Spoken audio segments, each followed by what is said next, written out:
ओ काका, हा ह्याच गावचे काय तुम्ही? होय. कोणीकडे जाऊ? तुम्हाला कसं कळलं मी कोणाला तरी शोधतोय ते? अहो दुसऱ्याचं ढोर चुकून आमच्या कळपामध्ये आलं तर लांबणच ओळखतो आम्ही. आणि हे नाही कळणार होय? म्हणजे म्हणजे आज कुठं धाड? एक मिनिट. महिपतराव हा महिपतराव आबासाहेब कदम कुठं राहतात काय माहितीये काय? ओ काका, काका, ओ काका, ओ ओ साहेब, ओ साहेब, ओ साहेब, साहेब, साहेब. काय झालं? अहो साहेब, नाव आठवत होतो मी. आत्ता लक्षात आले. आठवलं ना? मग सांगा आता. आम्ही अभि तिकडे चाललो, येत आहे का? मग हे आधीच का नाही सांगितलं तुम्हाला? तुम्ही गावाकडची लोक अशी वेंदळेपणाने का वागताना कळत नाही मला. चला आता. हा चला चला चला चला. तुमचं नाव काय? तुम्ही सरकारी की खाजगी? का? नाही, खाजगीवाले गावातली येतात ना वसुली करायला. इकडे इकडे साहेब. मी सरकारी अधिकारी आहे. काय आहे, तुमच्या गावाच्या थकबाकीच्या इतक्या तक्रारी यायला लागल्यात आमच्याकडे की थेट आम्हालाच यावं लागतंय. असं असं तरीच तुम्हाला ह्या आधी गावात कधी बघितलं नाही. नाही, तशी माझी पहिलीच वेळ आहे तुमच्या गावात यायची. पण काळजी करू नका, सगळा अभ्यास करून आलो यावेळी मी. आमच्या एजंट लोकांनी तुमच्या इथल्या सगळ्या कर्जदारांची सगळी माहिती आमच्यासमोर ठेवलेली आहे. त्यामध्ये सांगितलं की कोण कसं गुंडाळतं, कोण कशी खोटी कारणं देतं, कोण फसवतं. त्यामुळे यावेळी काहीही झालं तरी रिकाम्या हाताने परत जाण्यासाठी आलोच नाही आहे मी. तसं नाही, कोण कशाला फसवतंय गावात? सगळी माणसं चांगली आहेत. पण यंदा वादळीने जरा तडाखा दिलाय, त्यामुळे जरा. त्यामुळं काय? मला एक गोष्ट कळत नाही तुमच्या शेतकऱ्यांची. जर तुम्हाला माहिती आहे की आपला शेती हा विषयच जर निसर्गावर अवलंबून आहे, तर मग त्या गोष्टीच्या बाबतीत तुम्ही हलगर्जीपणा करतातच कसे हो? जर व्यवस्थित प्लॅनिंग केलं, अंदाज घेतला आणि त्या पद्धतीने निर्णय घेतले तर नुकसान टाळता येऊ शकतं ना. पण नाही, का करायचं आहे ना तुम्हाला हे? मुळात तुम्हाला दुसरं काही करायचा कंटाळा आहे ना, म्हणून तुम्ही शेती करता. त्यात ते 2-4 दिवस काम केल्यासारखं करता. पेरलं तर पेरलं, उगवलं तर उगवलं, आणि नाही उगवलं तर देता निसर्गाच्या नावावर ढकलून. आणि मग बसता वाट बघत सरकार काय देते का त्याची. तसं नाही साहेब, तुम्ही शहरात काय शोध लावतो तोपर्यंत पाऊस आम्हाला इथं धुवून गेलेला असतो साहेब. कसलं नियोजन, कसलं काय करणार आहे साहेब? बघा, पुन्हा तेच आळस सगळ्याचा. ही सगळी फक्त कारणं झाली द्यायची. आम्ही सुद्धा घेतो कर्ज वेळच्या वेळी आणि ते फेडतो सुद्धा वेळच्या वेळी, बुडवत नाही. तुम्हाला काय सांगणार? तुमच्यापाशी कोण डोकं फोडणार आहे? चला.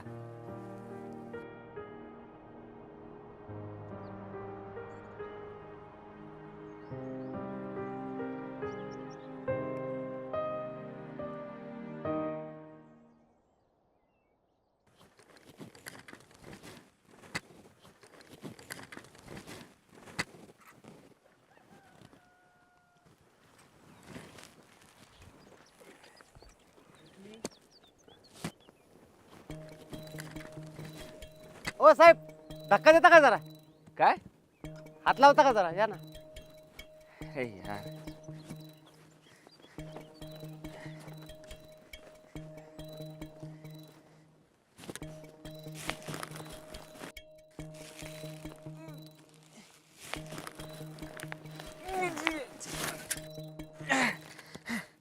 अरे शे, सगळे कपडे खराब झाले.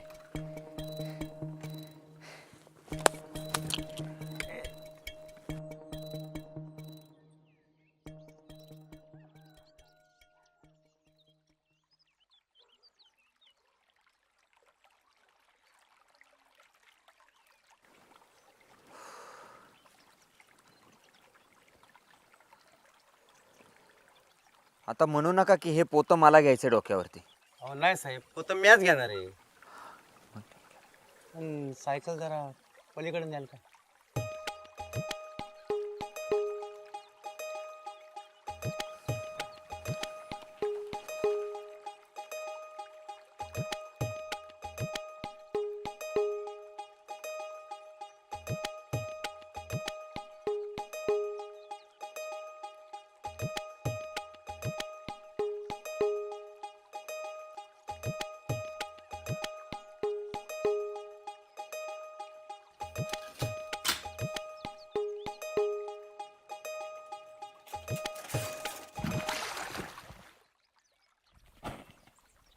ठरवते हो साहेब.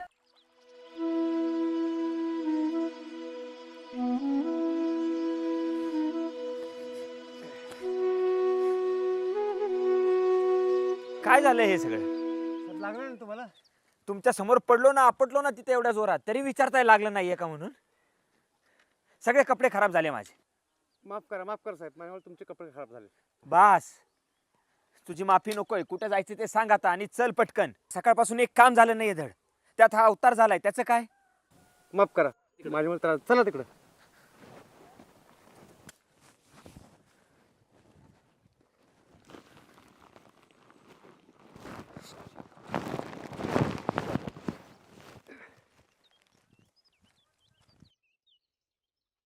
चला हे परशात चल दिशी चल. पार जीव काढलाय पुरीचा. दादा बाजूला व्हा. चला दादा बाजूला व्हा. काय रे गंडा, काय झालंय? काय रानडुकरांपर फाडून काढले पोरीला. हात कसे जा डॉक्टरकडे घेऊन जा. काय झालं हे? डुकरांचा नुसता सुळसुळाट झाला साहेब शेतात. तुम्ही चला, रोजच अहो पण मग हे वन खातं काही करत नाही का तुमचं? करतं की आम्हाला अटक. तुम्हाला का बरं? अहो या डुकरांचा असा सुळसुळाट आहे, त्यांना हाकलायला गेलं तर अंगावर येतात आणि हात्यावर उगारलं की आम्हाला धरणार. अरे देवा, मग आता? आता काय, हे रोजचं झालंय बघा. चला तुम्ही, हा, सांभाळून, दगड लागल.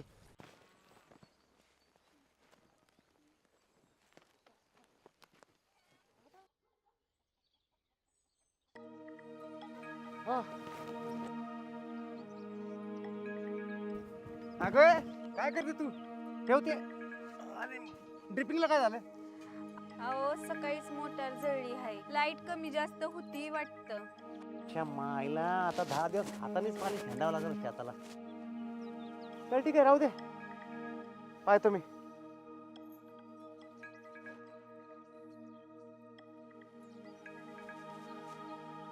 अरे तू तर म्हणला होता इथं मैपतचं वावर आहे म्हणून. कुठे आहे? मैपतचाच वावर आहे. मग मैपत कुठे आहे? मीच मैपत. काय? अरे मग हे आधीच का नाही सांगितलंस? खोटं कशाला बोललास? काय खोटं बोललं साहेब? आधी सांगितलं असतं तुम्ही इथवर आले असते का? तुम्हाला सांगितलं बोलणार काम चुका रे, कारण देतोय, कामं नको. तुम्हाला इथवर आणायचं होतं म्हणून हे सगळं केलं. आणि हे माझं वावर. मागच्या पावसानं होतं नव्हतं ते सगळं उतरून लावलं साहेब. बायकोचे दागिने घाण ठेवून बाजारातनं खत आणणारा माणूस काम चुकार कसा असेल? ज्या रस्त्याने चालत येणं मुश्किल आहे साहेब, त्या रस्त्याने रोज आम्ही कशी ये जा करत असो. एक पोता आणताना हे हालत साहेब आमची. उद्या याच एका पोत्याची 20 पोती झाली तर आम्ही कसे नेऊ? हे बघा, मला माझी चूक कळली. आता मी परत कधी यायचंय तेवढं फक्त मला सांगा. साहेब, बाजारात माल विकून आलेले पैक देवासमोर ठेवण्याआधी आधी तुम्हाला देईल. परत तुम्हाला याची गरज लागणार नाही साहेब. ठीक आहे, येतो मी. हा साहेब.